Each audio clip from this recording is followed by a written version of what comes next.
friends, it is Miss Katie here, and I have another Bible lesson for you all today. Today we are going to continue our story from Daniel in Daniel chapter 6. So let's go ahead and see if we can find that big 6 again. If you remember where it was from last week, you should be able to spot it really quick. And even if not, you should still be able to spot it fairly quickly. All right, does anybody see that big number 6 yet?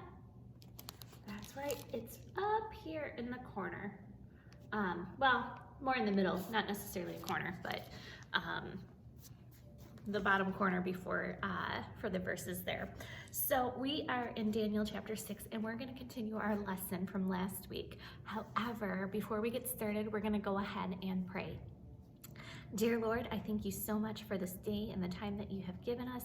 I thank you for the ability for these videos to be recorded so that those who are watching them are able to learn more about you and your love for us and what it is that you want us to learn and be able to tell others about you and the many stories that we find in the Bible, Lord. And we know that any story that is written in the Bible is a true story and that it's something that really happened. And we know that it's not pretend or make believe, Lord, but we know that we can believe the words that are written in the Bible because you are true and your word is truth. And so, Lord, I just ask that you will help us to listen and not be distracted, and that you will be with me, and that only what you want spoken is spoken today.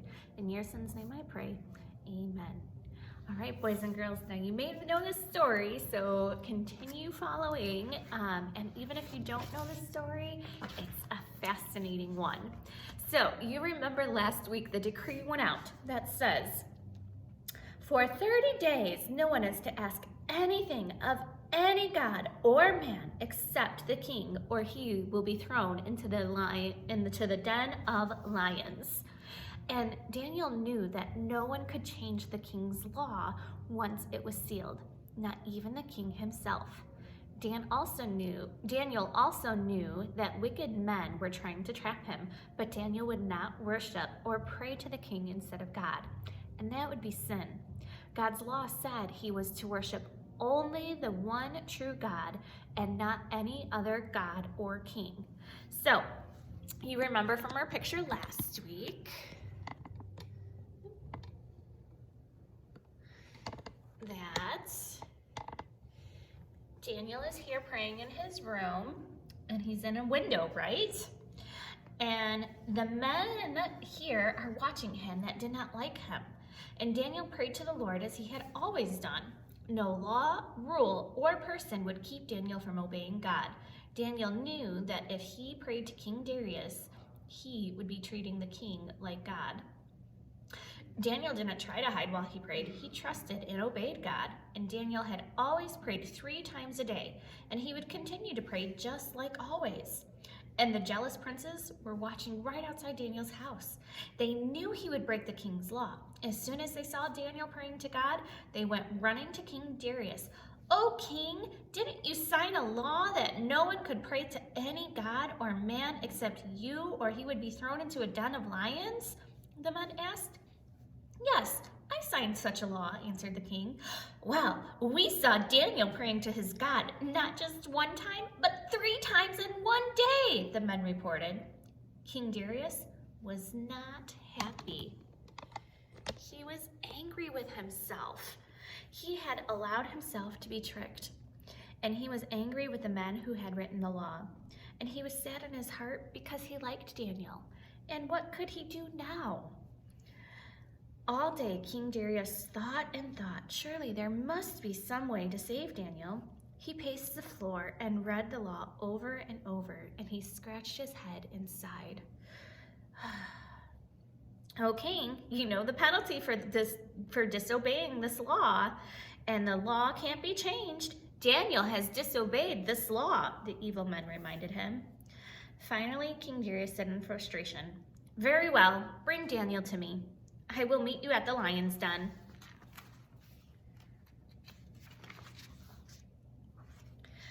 The lion's den was like a cave in the ground.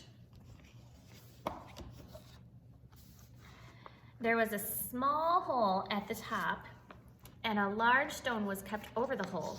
The lions were ferocious and always hungry, and they would eat anything that came down the hole, and that was not good for Daniel. In Daniel chapter 6, verse 16, it says, "So the king gave the command, and they brought Daniel and cast him into the den of lions. But the king spoke, saying to Daniel, 'Your God, whom you serve continually, he will deliver you.'" So, who did King Darius say would protect Daniel? That's right, the Lord God whom Daniel served. King Darius believed Daniel's God would protect him, and Daniel was lowered into the den, and the stone was placed over the hole at the top. The sad king went back to his palace. Let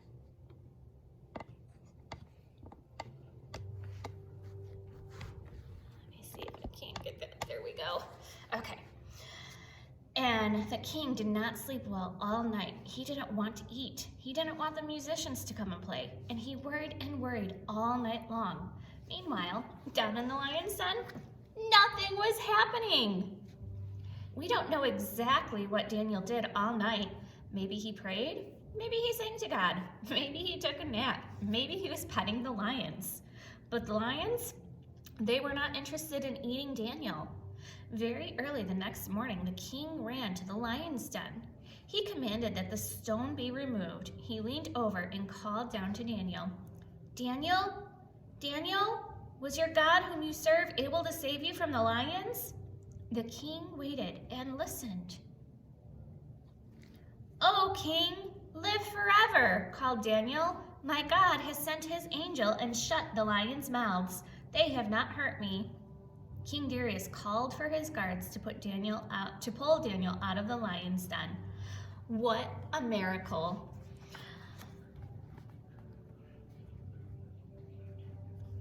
There wasn't a bite or a scratch on him. I can just imagine King Darius throwing his arms around Daniel and hugging him. King Darius called for the men who had tricked him, and they were punished by being thrown into the lion's den. Then the king made a new law. A great crowd gathered to hear the king read his new law. In Daniel chapter 6, verses 26 and 27, it says, excuse me, "I make a decree that in every dominion of my kingdom, men must tremble and fear before the God of Daniel. For he is the living God and steadfast forever. His kingdom is the one which shall not be destroyed, and his dominion shall endure to the end. He delivers and rescues, and he works signs and wonders in heaven and on earth, who has delivered Daniel from the power of the lions."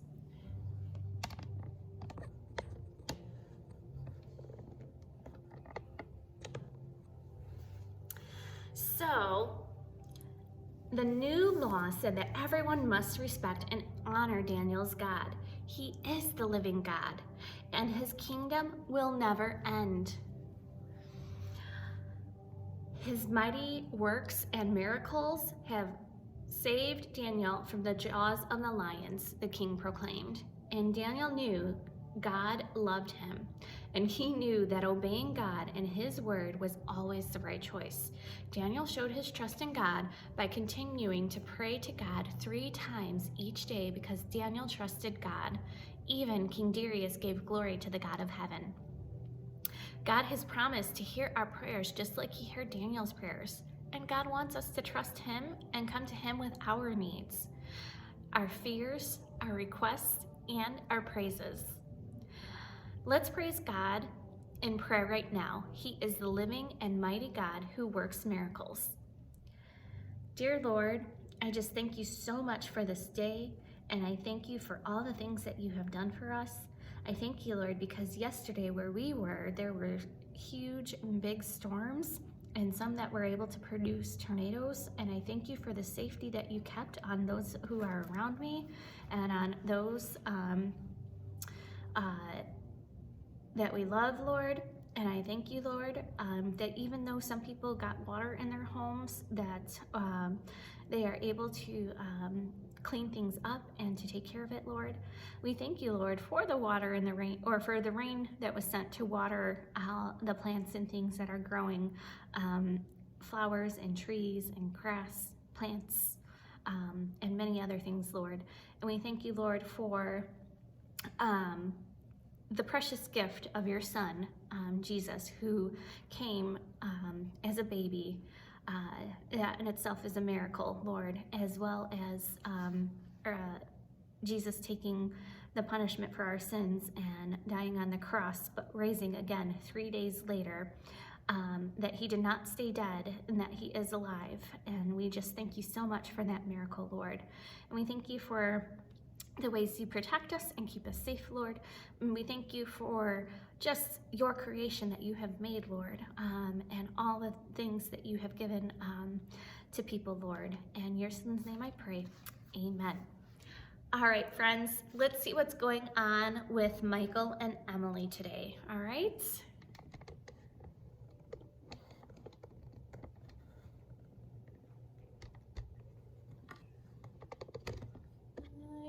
You can see that there is a little bit of glare. I apologize for that glare up there, but I think you can still see pretty good. Okay. Michael and Emily were shopping at the store with Mommy. The store was crowded. You two are growing so fast. You need new clothes for school, Mommy said as they walked through the children's department. Michael, see if these fit. Mommy held up a pair of jeans next to Michael, smiled, and added 2 pairs to the cart. Emily, let's go to the girls section. You need some new tops, a new pair of jeans, and a new sweater for church. The sleeves on your sweater are so short. I can't believe how long your arms are getting. Mommy kept walking. She knew exactly what Emily needed. Emily loved shopping. There's so much to see. Michael thought it took too long and was so boring. Why can't I just wear my old clothes? Who cares if everything is too short, Michael thought. Most of all, Michael did not like going to the girls' clothing section. Everything was pink and flowery and sparkly. Mommy and Emily looked at tops. Pink tops, yellow tops, white tops, tops with long sleeves, tops with short sleeves, sleeves with lace. Oh, yuck, Michael thought. Michael sighed and turned around. Suddenly, he saw something he was interested in. Toys! Mommy had said to stay by her, but she wouldn't notice if he went over to look at the toys for a few minutes. The toy section was bigger than Michael thought. He walked down one aisle and turned the corner. Wow, there was another aisle of toys. It had robots and building sets. Michael was so excited he almost forgot about Michael and Emily. Michael started walking back to where Mommy and Emily were looking at clothes. He turned the corner and said, Emily, there's a really cool toy section over there. Come see. Michael started to say, but there was no Mommy and no Emily. Michael walked a few steps to the left and then a few steps to the right. Mommy and Emily were gone. Michael was getting scared. He had never been alone in a store before. He didn't like it. He ran back to this toy section. Mommy, Mommy, he called out, but no one answered. Michael felt tears coming in his eyes. No, I can't cry. I have to be brave, he thought to himself. Just then, he remembered Daniel in a verse from Sunday school. God said to call unto him, and he will answer, Michael repeated to himself. Right then, in the store, Michael bowed his head and prayed, Dear God, I'm in trouble. I'm lost and scared too. I know you helped Daniel in the lion's den. Help me find Mommy and Emily. Amen. Michael opened his eyes, and right in front of him was a man who had looked like a police officer. Hey there, buddy, the man smiled. You look scared. Do you need help? Michael knew God heard prayers, but he didn't think God would answer his this quickly. I went over to look at the toys, but when I came back, I couldn't find my mom. I guess I'm lost, Michael explained. No problem, the man answered. I help lost kids find their parents almost every day. I'm a security guard. I work for the store. I'll call on my radio. What's your name, son? Michael. Michael Williams, he answered bravely. The security guard put his radio up to his mouth and spoke into it. You could hear it all over the store. Michael's mother, please come to the toy department. Michael's mother, to the toy department. It only took a few seconds before Michael saw Emily coming toward him. Mommy was right behind her. She looked worried and happy all at the same time. Michael, I told you to stay close by. Mommy hugged him and kissed him. I know, I'm sorry. I was bored and the toys were more interesting, Michael confessed. But I remember how God helped Daniel. I knew God could see me in the store. I prayed and God answered my prayer right away. God sent the security guard to call on his radio for you. Mommy smiled at the man. Thank you so much. Mommy turned to Michael. I hope you learned your lesson, Michael, but I'm glad you knew God could help you. All right, friends, just a few questions before we do our memory verse. So, where were Emily, Michael, and Mommy? Yeah, they were at a store and they were shopping for clothes. Good job. And do you remember what happened to Michael? That's right, he got lost. He wandered away from Mommy and looked at the toys, and he couldn't find Mommy and Emily after he was done looking at the toys. So what story did Michael remember? That's right, the story we were talking about today, Daniel and the Lion's Den. And how did God answer Michael's prayer? Yeah, a security guard found him and called over the radio, and it happened right away. So we know that God hears our prayers and he answers our prayers. Sometimes he answers them right away, and other times he has us to wait for the answer to the prayer that we are praying. So we know that God hears our prayers, and we have a memory verse to help us remember that. It is Jeremiah 33:3. And it says, call to me and I will answer you. Jeremiah 33:3. Let's say that one more time. Jeremiah 33:3. Call to me and I will answer you. Jeremiah 33:3. All right, friends. That's all that I have for you this week, and I will see you again next week. I hope you remember to pray to God when you're afraid, or even when things are going great, when you have something that's troubling you or bothering you, or even when maybe somebody else is having some troubles and things that they need prayer for. Just remember that we can always call to God and pray to him, and he will answer our prayers. All right, friends, I will see you again next week. Goodbye.